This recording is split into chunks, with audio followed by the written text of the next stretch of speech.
UK की reform party की नीति के अनुसार सभी अवैध प्रवासियों को 5 साल में बाहर कर दिया जाएगा। ये असली लोग हैं। वो आपके जैसा हो सकता है। अगर आप इस देश में अवैध रूप से हैं, तो आपको उसी देश में वापस भेज दिया जाएगा जहां से आप आए थे। सीधे कहें, अगर आप सुधार परिषद या सांसद को वोट देंगे, तो हम गारंटी देते हैं कि प्रवासी हिरासत केंद्र नहीं होंगे। हालांकि अगर आप ग्रीन को वोट देते हैं, तो बहुत संभावना है कि आपके पास ऐसा केंद्र होगा। इस तरह हर किसी को वही मिलेगा जिसके लिए उन्होंने वोट किया है। याद कीजिए, कितना पागलपन था जब जो लोग अवैध रूप से देश में घुसे थे, उन्हें राज्य प्रसारक पर राष्ट्रीय मंच दिया गया था। याद रखिए, ये सब आपके पैसे से, ताकि वे आपको सुरक्षित सीमा के महत्व पर भाषण दे सकें। बीबीसी फिर गंदी चालें चल रहा है। और अगर आप कभी ये सबूत चाहते थे कि मुख्य धारा की मीडिया देश के खिलाफ काम कर रही है, तो बीबीसी सचमुच आपके सामने सोने की थाली में परोसा गया उदाहरण है। क्योंकि हम में से कई लोग सोच रहे हैं कि यूके आखिर कैसे इतनी बुरी हालत में पहुंच गया। अगर आप ये अगली कहानी सुनेंगे तो शायद समझ पाएंगे कि जब कोई मीडिया आउटलेट खुद को मुख्य धारा की आवाज बताता है, लेकिन इंग्लैंड के लोगों पर खतरनाक विचारधाराएं थोपता है, अब समझ आता है कि इंग्लैंड इतनी बुरी हालत में क्यों है। आप लोग इस कहानी के लिए तैयार नहीं हैं। बीबीसी को रंगे हाथों पकड़ा गया है। क्या आपको याद है जब क्वेश्चन टाइम की ऑडियंस में अवैध प्रवासियों को बिठाया गया था, ताकि मुझसे पूछा जा सके कि सुधारित सरकार उन्हें बाहर निकालेगी? जो लोग नहीं जानते, बता दूं कि ये व्यक्ति उस पार्टी से है जो प्रवास के सख्त खिलाफ है और पुनः प्रवास में विश्वास रखती है। उसने एक वीडियो बनाया था जो तब बहुत वायरल हुआ था। मेरे हिसाब से ये सबसे बेहतरीन राजनीतिक विज्ञापनों में से एक है। मुझे नहीं लगता ये बढ़ा चढ़ाकर कहा गया है। ये है जैक पोलांस्की, जिन्हें ब्रेस्ट विस्परर भी कहा जाता है। और वो आपके पास आई और पूछा, क्या आप हिप्नोथेरेपी के जरिए मेरे स्तनों को बड़ा कर सकते हैं? और आपने कहा हाँ। लेकिन माइंड ओवर मेमोरी जैक के पागलपन भरे आइडियाज में से एक है। जैसे जैसे अवैध प्रवासी हमारे तटों पर आते जा रहे हैं, जैक और उनकी ग्रीन पार्टी कहते हैं कि वे चाहते हैं कि ब्रिटेन में बिल्कुल भी सीमाएं ना हो। अब यह साफ है कि असफल एक जैसी पार्टियों का दौर खत्म हो चुका है और हमारे देश की आत्मा के लिए रिफॉर्म और ग्रीन पार्टी के बीच जंग छिड़ गई है। आज हम एक नई नीति की घोषणा करते हैं। ब्रिटेन में सभी अवैध प्रवासियों को निर्वासित करने के लिए हमें दसियों हजार लोगों को एक बार में हिरासत में लेना होगा। प्रवासी डिटेंशन सेंटर से बाहर नहीं जा सकेंगे और निर्वासन से पहले कुछ हफ्तों तक वही रहेंगे। यही हमारा वादा है। रिफॉर्म सरकार उन निर्वाचन क्षेत्रों में प्रवासी हिरासत केंद्र नहीं बनाएगी जहां रिफॉर्म का सांसद है। हम उन्हें वहां भी नहीं रखेंगे जहां काउंसिल पर रिफॉर्म का नियंत्रण है। और बाकी क्षेत्रों में हम प्रवासी डिटेंशन सेंटर्स बनाने के लिए ग्रीन संसदीय क्षेत्रों और ग्रीन नियंत्रित काउंसिलों को प्राथमिकता देंगे। इसका मतलब है, जैसे यहां ब्राइटन में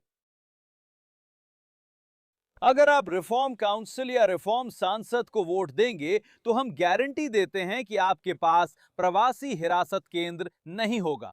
हालांकि अगर आप ग्रीन को वोट देते हैं, तो बहुत अच्छा मौका है कि आपके पास ऐसा होगा। इस तरह हर किसी को वही मिलेगा जिसके लिए उन्होंने वोट किया है। विजिट करें votegreengetillegals.com। ब्रिटेन टूटा हुआ है, ब्रिटेन को सुधार की जरूरत है।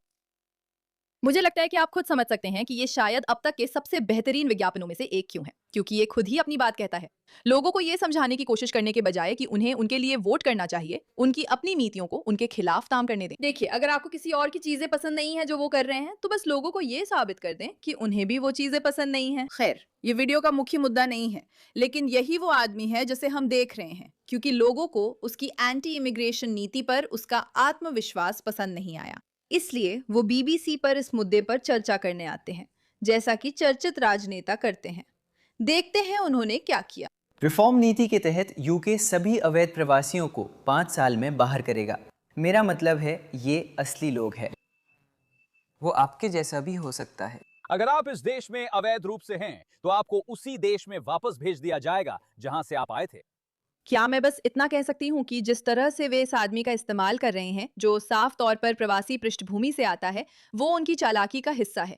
क्योंकि वे ये दिखाना चाहते हैं कि हम किसी ऐसे व्यक्ति को निर्वासित नहीं करना चाहते जो स्पष्ट रूप से गोरा और ब्रिटिश ना हो। हम किसी भी ऐसे व्यक्ति को निर्वासित करना चाहते हैं जो यहाँ अवैध रूप से है। इसमें बड़ा फर्क है। अगर आप कानूनी रूप से आए हैं तो बहुत अच्छा, आपके लिए अच्छा है। पता चला कि न सिर्फ वे अवैध प्रवासी दर्शकों में बिठाए गए थे, बल्कि उन्हें खुली सीमाओं की वकालत करने वाली एक चैरिटी द्वारा बाकायदा सिखाया गया था कि क्या कहना है। ये टेलीग्राफ के अनुसार आज की चौंकाने वाली रिपोर्टों में सामने आया है, और इस खुले सीमा वाले चैरिटी के मुख्य कार्यकारी अधिकारी भी उसी प्रश्नकाल के दर्शकों में मौजूद थे, और उन्हें भी बिल्कुल संयोग से फियोना ब्रूस द्वारा एक और सवाल पूछने के लिए चुन लिया गया, जिसमें ब्रिटिश लोगों को उपदेश दिया गया। याद कीजिए, जब अवैध रूप से घुसे लोगों को राज्य प्रसारक पर, जो आपके पैसे से चलता है, राष्ट्रीय मंच दिया गया था ताकि वे सुरक्षित सीमा के महत्व पर उपदेश दे सकें। असल में उनमें से एक ने फोन से पढ़ना शुरू किया, जिससे साफ पता चला कि उसे क्या बोलना है।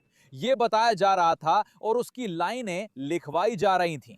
उसने ये कहना शुरू किया कि ब्रिटेन को ECHR नहीं छोड़ना चाहिए, और यहां तक कि उसने नॉर्दर्न आयरलैंड प्रोटोकॉल के बारे में भी बात करना शुरू कर दिया। मुझे ये पता नहीं था कि जो लोग ईरान से अभी अभी देश में घुसे हैं, वे ब्रिटिश संवैधानिक कानून के विशेषज्ञ भी होते हैं।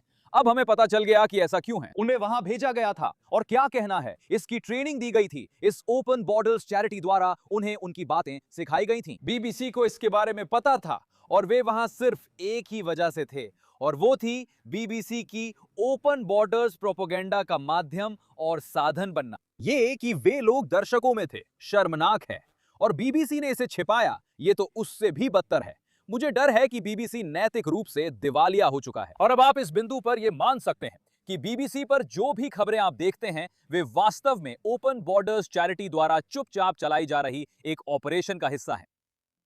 मेरा मतलब है ये सोचना पागलपन है कि राज्य द्वारा वित्त पोषित मीडिया कंपनी राज्य के पक्ष में काम कर रही है। तो ये समझ में आता है कि वे ये दिखाने की कोशिश कर रहे हैं कि इमिग्रेशन बहुत शानदार है, लेकिन वहां अवैध लोगों को भी अनुमति दे रहे हैं। क्या आप सच में सोच सकते हैं अगर आप मुझे नहीं पता व्हाइट हाउस में हो और कोई व्यक्ति जो मेक्सिको से घुसपैठ करके आया हो वो व्हाइट हाउस में किसी इवेंट में मौजूद हो, तो वो कितना पागलपन होगा। उन्हें गिरफ्तार किया जाएगा क्योंकि अवैध लोग होने पर यही होता है, लेकिन वे इन लोगों का अपने प्रचार और विश्वास प्रणाली के लिए इस्तेमाल कर रहे हैं। ये सबसे अजीब और चौंकाने वाली चीजों में से थी जो मैंने देखी। और अब हमने आज ये जाना मिशेल कि जो उस समय स्पष्ट था कि ये लोग पहली बात BBC पर बिठाए गए थे, और दूसरी बात इन्हें वास्तव में सिखाया जा रहा था, और यहां तक कि संवाद भी दिए जा रहे थे। मेरा मतलब है यहां तक कि आप उस क्लिप में देख सकते थे कि वो अपने फोन से पढ़ रहा था, और ये एक आदमी था जो जाहिर तौर पर बहुत कम समय पहले ईरान से आया था। अचानक वो UK संवैधानिक कानून का विशेषज्ञ बन गया, और पैनल पर ब्रिटिश लोगों व मुझे उस विषय पर लेक्चर देने लगा। अगर हम ECHR छोड़ दें और नॉर्दर्न आयरलैंड प्रोटोकॉल की जानकारी हो तो ये भयानक होगा। मुझे नहीं पता BBC के लिए आगे क्या होगा। क्या उनके पास बजट के बाद, आप जानते हैं बजट के बाद, वे कुछ दोषी बैंक लुटेरों को बुलाते हैं और उनसे उनका नजरिया पूछते हैं। ये सबसे पागलपन भरी चीजों में से एक थी जो मैंने कभी देखी है। अब आज टेलीग्राफ में हमने जो सीखा है, देखिए, मुझे लगता है कि हम अक्सर जिस बात के बारे में बात नहीं करते वो ये है कि जब कोई चैनल एक बार आपसे झूठ बोलता है तो शायद आप उन्हें माफ कर सकते हैं, लेकिन वो आपके लिए एक बड़ा अलार्म बेल होना चाहिए। लेकिन एक बार जब आपको पता चल जाए कि वे सच में पूरी तरह से आपके खिलाफ जानकारी को तोड़ मरोड़ कर पेश कर रहे हैं, तो ये बात बहुत साफ हो जानी चाहिए कि आपको इससे सावधान रहना चाहिए। ऐसी कहानी चाहे जितनी भी पागलपन भरी हो, बड़ी बात नहीं है। ये बड़ी खबर है क्योंकि ये दिखाती है कि इंग्लैंड का राज्य वित्त पोषित मीडिया अवैध एजेंडा चलाने में समस्या नहीं मानता।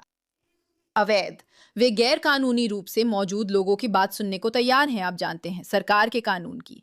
हम यहाँ पहुंच गए हैं, और यही हिस्सा इंग्लैंड के विनाश का कारण है, क्योंकि अगर आप इस तरह के स्तर पर इस तरह के भ्रष्टाचार की अनुमति देने जा रहे हैं उस मुखपत्र में जिस पर लंबे समय से BBC पर भरोसा करने वाले लोग विश्वास करते आए हैं, तो बस दोस्तों, यही है सच्चाई। ऐसी एक कहानी ही काफी है ये बताने के लिए कि आप इस तरह की मुख्य धारा की मीडिया पर भरोसा नहीं कर सकते।